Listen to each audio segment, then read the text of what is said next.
9 రోజులు గణపతి నవరాత్రులు చేసి 10వ రోజున వినాయకుడిని ఎందుకు నిమజ్జనం చేస్తారో తెలుసా?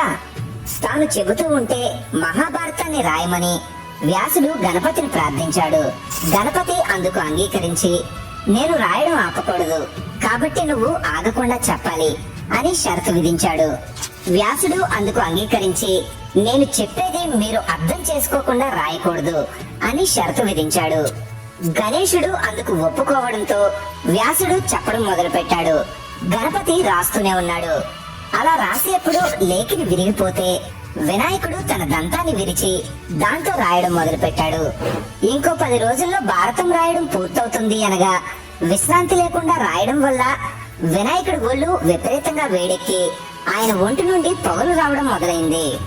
అది గమనించిన వ్యాసుడి శిష్యుడు వైశంపాయనుడు బంకమట్టిని ప్రతిరోజు వినాయకుడు ఒళ్ళంతా రాసేవాడు.